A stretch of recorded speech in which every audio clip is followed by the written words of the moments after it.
Good afternoon everybody. Buon pomeriggio a tutti.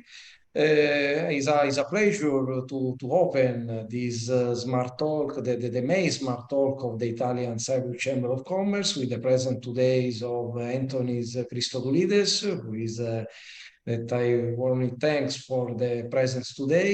Is a partner of PwC, an important consulting company that everybody knows, one of the big four.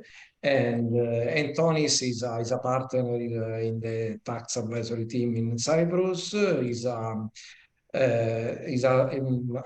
has a more than 20 years experience in the tax advisory, in the tax sectors. He was also reading his CV. I found really interesting that he was also in the team that advised the government of Cyprus, the Ministry of Finance, in important tax reforms. So it's really important for us to have his overview about as you have seen, the focus today is innovation. The title that we put on the Smart Talk is Innovation and Tech, because it's important. We believe that this is one of the most important attractive sector for Cyprus, and we see a lot of potential in terms of business cooperation and opportunities. But of course, we'll have the occasion with Antonis to cover also other area, to have a whole picture about what is happening now in Cyprus, and also what because this is the most important thing for us, what are the most interesting opportunities in terms of business cooperation between our countries and in the whole area. So thanks again, Anthony, to be with us today. I will leave the floor to Federico Franchina, who will moderate the Smart Talk. Thank you very much. Thank you very much, Giuseppe, and John, also to you for thanks very, very warm to Antonis and PwC for accepting our invitation and for the time that they will be dedicated to us. You have said about some words about Antonis' position and the PwC. Commonly, PwC is very known in the business community, but first of all, I would like to hear from him, from Antonis, about some news about Antonis, your role within PwC, and also what are services offered by PwC in Cyprus. Good afternoon, Giuseppe. Good afternoon, Federico, and good afternoon to all. And many thanks to the Italian-Cypriot Chamber of Commerce for inviting me today. Let me start with PwC Cyprus. First, PwC Cyprus is a member of the global PwC network. It employs more than 1,000 people, and it's the largest professional services company in Cyprus.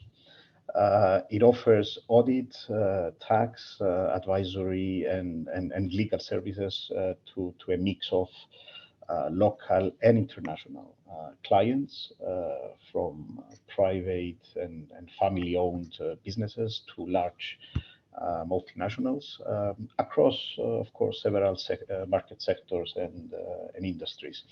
I have been a partner at PwC Cyprus for 11 years. I've been with this firm for the past 23 years. And my specialization, as Giuseppe said, is in the field of taxation. I hold a degree in accounting and finance from the London School of Economics and Political Science of the University of London. I am a member of the Institute of Chartered Accountants in England and Wales. And I am a member of the Tax Planning and Policy Committee of the Institute of Certified Public Accountants of Cyprus. It's an absolute pleasure to be with you today, and I very much look forward to our discussion in this forum. Thank you. Thank you very much again, even from our side. For the audience, we discussed the minutes before starting the live about the recent news on Germany recession and how the economic framework is changing really fast. Staying on Cyprus, latest data from European Commission forecast in spring, or above all, the IMF report, to which we gave some evidence in our March newsletter, highlights the resilience of Cyprus economy during these last difficult times. In this sense, could you, Antonis, please kindly please give some consideration to what we may expect for the rest of the year in this sense? Sure. Well, the Cypriot economy has indeed shown resilience over a period of time which was full of challenges and events that had not been seen before in living memory, like the pandemic and the war in Ukraine. Let me give you a few highlights of the key macroeconomic metrics. I mean, the Cypriot GDP was growing at 6.6% in 2021, 5.6% in 2022, and it is projected to grow at 2.3% in 2023 and 2.7% in 2024. The economy achieved a fiscal surplus of 2.1% of the GDP in 2022, and is expected to also be in a fiscal surplus of 1.8% in 2023. Inflation is expected to be around 3.8% in 2023, and unemployment is due to remain just below 7% for the year. Public debt will come down to around 73% of GDP by 2024. So this is what the official statistics say, but the good performance of the economy is mainly due to the very disciplined fiscal policy that the government has followed in the past decade. 10 years after the financial crisis of 2013, we can safely say that the country has learned its lessons, and there is now political consensus that the country should never again find itself in a position of spending more than it produces. This discipline enabled Cyprus to not only have access to the debt market, but also to borrow at reasonable rates during these difficult years. Also, significant foreign investments in technology, health, transport, energy, and tourism, the continuing substantial decrease in non-performing loans on the balance sheets of the banks, and the ability of the economy to adjust quickly to the new realities due to its small size, have all contributed to a good economic performance. Of course, the big bets for the Cypriot economy are still open. The household debt ratio as a percentage of GDP is not ideal. It's relatively high. The reliance on a relatively few sectors of the economy is not ideal either. The need for structural reforms and the partial return of the cost of living adjustment on salaries and wages are issues that need to be very closely monitored and kept in check, so as not to undermine the growth potential of the economy. That's very interesting. Cyprus indeed was, I think, among European countries, the only example of a bail-in case in relation between the banks and clients. To your last consideration, I would like to link to another question, because those reports have also underlined the necessity to reforms in order to enhance investment and fully align the legal framework to the European Union by Cyprus. In this sense, could you kindly give an overview over these or any other reforms that the Cypriot government, even the new one, is currently engaging and of interest in terms of business relation? Sure. I mean, the current government, like the previous one, is fully committed to implementing reforms in accordance with what was agreed between Cyprus and the European Union as part of the country's recovery and resilience plan. These reforms are focused around 5 pillars. For Cyprus, we have the green transition, digital transformation, improvement of the public health system, enhancing the competitiveness of the economy. And on education, we have the human capital upskilling and reskilling. Now, out of all these reforms that are already underway under each of the 5 pillars, I find that the most important and interesting ones are the shift to public transport and the significant investment in infrastructure that comes with it. In the absence of heavy industry in this country, the majority of Cyprus's CO2 footprint is coming from cars running on fossil fuels. So due to the relatively short distances and the lack of economies of scale with respect to the size of the population, public transport has not developed much in the country. So it will be quite a challenge to find economically viable public transport solutions and convince people to leave their cars and get on the bus or the tram or the light train. The digitization of all interactions between citizens and the state and the creation of super high capacity networks is another one that I find very promising.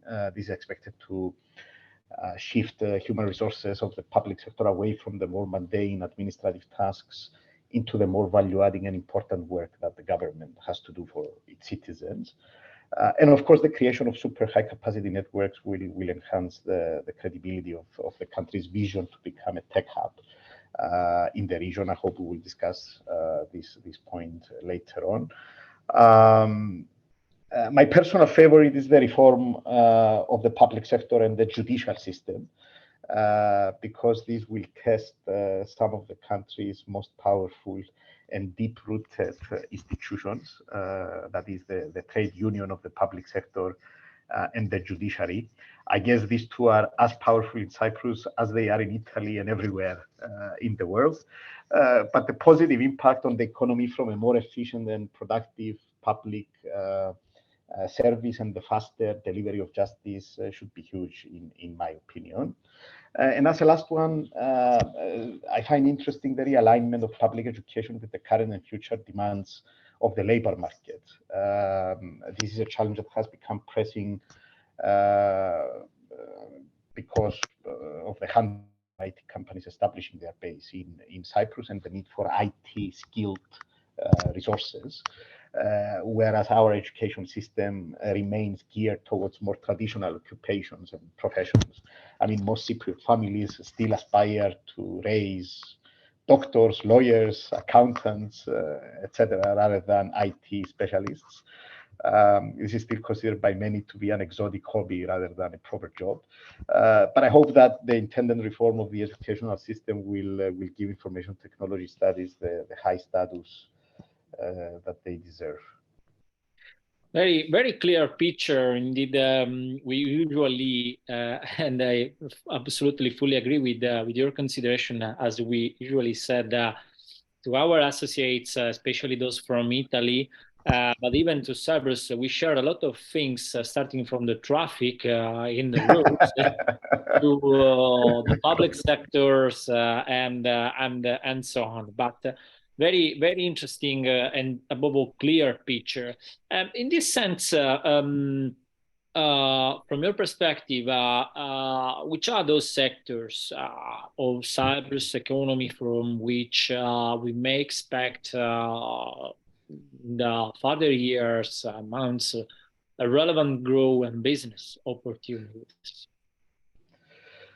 Well, private education is absolutely booming, and it will continue to do so in the years to come. There is high demand for international schools of all levels of education, arising from the increasing number of children of EU and non-EU entrepreneurs and employees who are relocating to Cyprus. Cypriot private universities are also growing at very high rates, and they are even expanding abroad in countries like Germany and Spain. A recent example is the establishment of a branch of the very well-known and prestigious American University of Beirut in Cyprus, whereas the University of UCLan and the University of St. George, two English universities, have been in Cyprus for some time already. Real estate will also continue to offer good opportunities for high return on investment due to the increased needs for housing and commercial buildings. Transport and infrastructure is expected to grow significantly over the next few years as a result of the need for transition into a greener economy, as I said before. Health also presents some excellent opportunities as the health sector is consolidating under the general health system, and we have seen sizable investments from abroad, mainly from Israel and Greece, in existing and new healthcare infrastructure. And of course, the IT sector, which is the rising star of the Cypriot economy, a sector which is transforming Cyprus into a regional hub for technology and innovation. Over the last year alone, Cyprus has attracted more than 50,000 highly skilled IT workers who have created an ecosystem for software development, technology infrastructure, and telecommunications services. So these are the sectors that I would consider as the most promising for the future. Thank you very much. I'm absolutely surprised to see the private education booming, and also the opening of Cypriot universities abroad. It's very interesting.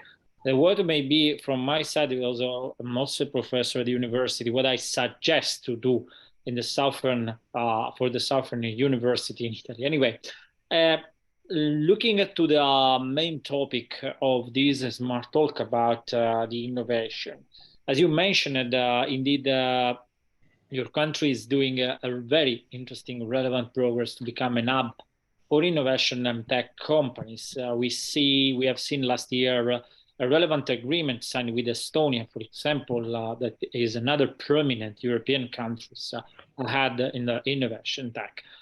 In this sense, could you please give us an overview on why Cyprus is a favorable place for this around Europe, and not only, but also for business cooperation opportunities that you see for Italian companies in Cyprus and in the region too? Well, first of all, Cyprus is a wonderful place to live and work. This is especially so for young, highly skilled people who seek an easygoing, calm, and friendly environment, enabling connectivity between people and networks, and allowing for opportunities to develop incubators for innovation. Also, the relatively low setup and operating costs is another reason why the IT sector is growing at such a high pace. And third, Cyprus offers a very attractive intellectual property regime, which allows the returns from the monetization of IP assets to be taxed at an effective tax rate of around 2.5%, which is quite low and fully acceptable by the EU.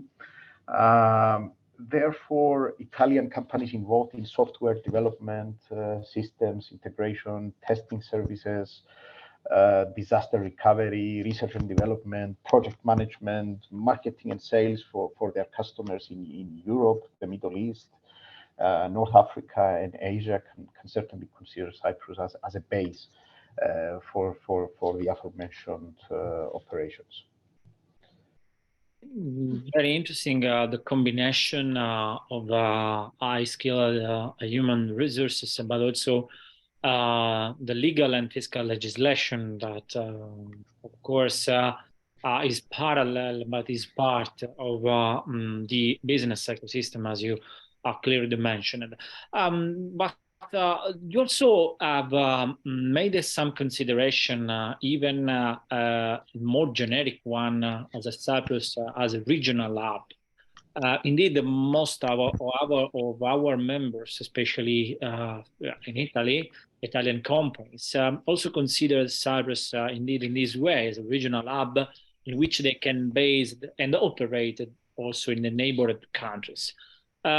What is the added value of Cyprus and company services for this kind of activities in the region, in the East Med areas?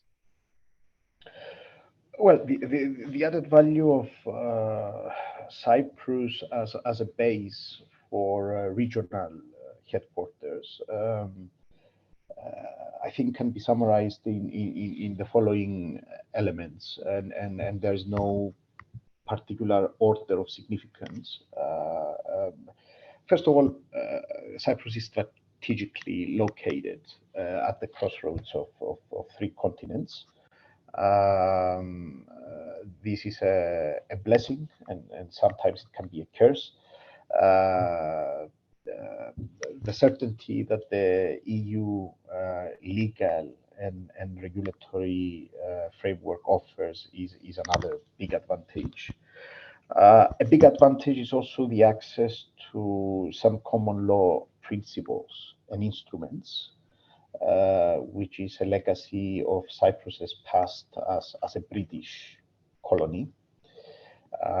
We have a common law system in this country. Cyprus offers access to international markets. There is a pro-business environment, and there is a very open and friendly attitude towards foreign investors. The quality of local personnel is excellent.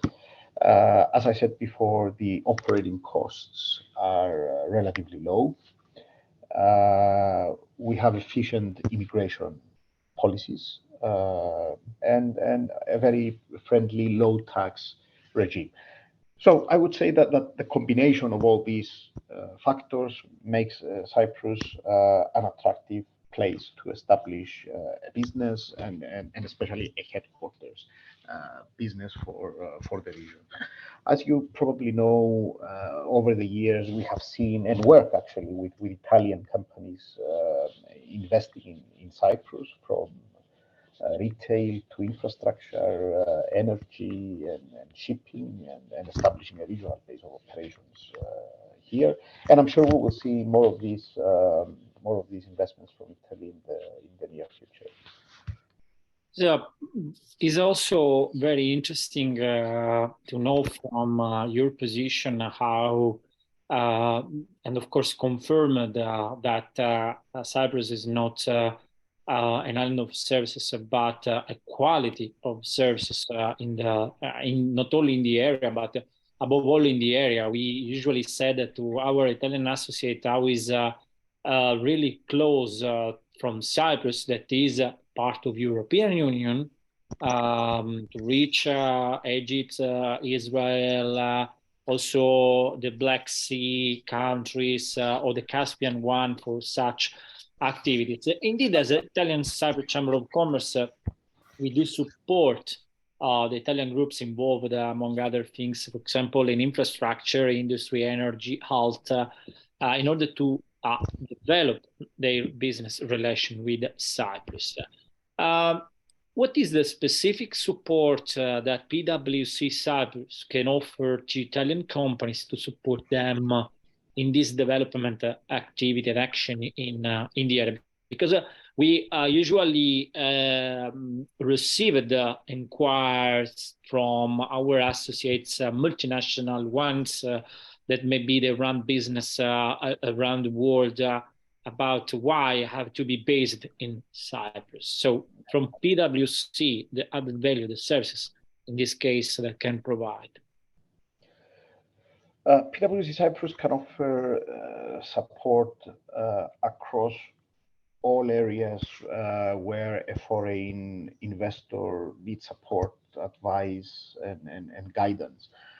from identifying business opportunities to carrying out feasibility studies and helping navigate the regulatory framework, A to Z support with relocating people and operations, taking care of corporate and tax compliance, taking care of immigration matters and support on legal, accounting, and tax questions that may arise during the business cycle. So PwC Cyprus can support Italian businesses in a wide spectrum of services, both in the advisory as well as in the compliance space. As I said at the beginning, we have dedicated teams that work with specific types of clients, from small and medium privately owned businesses to large multinationals. And these teams, of course, can work seamlessly with the Italian advisors in providing any kind of support that is needed in Cyprus. Thank you very much. We'll take we take note about this in our conversation. And the last consideration regards us as Italian-Cypriot Chamber of Commerce. How do you think we can give as a chamber the contribution to the strategy of enhance the business relations between the two countries and also the international cooperation of European countries in the Eastern Mediterranean area? Well, the Italian-Cypriot Chamber of Commerce is a key player in the effort to boost business relations between the two countries. So it should continue being an open forum for exchanging ideas, promoting joint events, keeping the channels of communication open, and offering unique insights into the latest developments in the two countries, and keeping the business communities alert to opportunities as they arise. It also has a crucial role to play in providing support to entities or individuals looking to invest in the two countries by offering valuable information as a first point of contact, of course, about the basic requirements of doing business in the two countries, and link those entities and individuals with the appropriate public authorities or private organizations which are relevant for the implementation of an investment. Thank you very much once again, Antonis, for this not only friendly and honest but very fruitful conversation.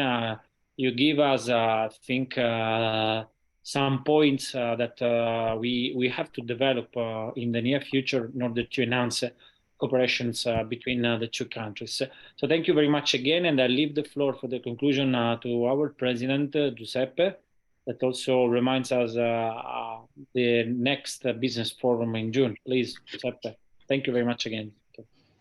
Thank you, Federico. Thanks again, Antonis. It was a really interesting talk because we covered several aspects. I believe it's really interesting to follow up all some of the points, especially discussed. And I think we'll have a really soon occasion. One of this occasion, as Federico said, will be the forum, the annual forum of the Chamber, that this year will take place on 21st of June in Rome, in the Union Camere headquarters. and will be focused on the business cooperation in the Mediterranean area, because starting from what we discussed earlier also about the hub, the importance of Cyprus as a hub for the Mediterranean is, I believe this will be a really important occasion to discuss about the not only to discuss about the potential, but also to provide models and example on how this cooperation, in some cases, has been already established with success, and to focus on the perspective and on the activities, especially in some areas. So in this regard, we will disseminate the agenda within the end of next week, and we will send all the invitation to members, to relevant parties. And I believe this is the 6th edition of the forum. So this is important for us, because now we see the results also of the activities that we started years ago. Regarding the forum and the topics covered, and the title that was Innovation and Technology, what I can say because I'm in the Italy office now, for example, also this morning I had an interesting conversation with a representative of an Italian company in this sector that choose Cyprus, that they are evaluating Cyprus as a hub for their activities in the area. So what I see that there is an interest, and is important for us and for all the relevant stakeholders to continuously promote and support the interest of the company, and to support these activities. So and this is the occasion like this, like the Smart Talk, are in this framework. So thanks again. Next Smart Talk will be after the event, that will be 21st of June in Rome. So thank you very much again, and see you soon. I would like to thank the Italian-Cypriot Chamber of Commerce for this opportunity to speak with you today, and thank you for the interesting questions. I hope we'll have a chance to meet soon at the annual forum in a month's time. And thank you very much. Have a nice evening. Okay. Thank you very much. Bye-bye. Bye. Bye. Bye. Bye.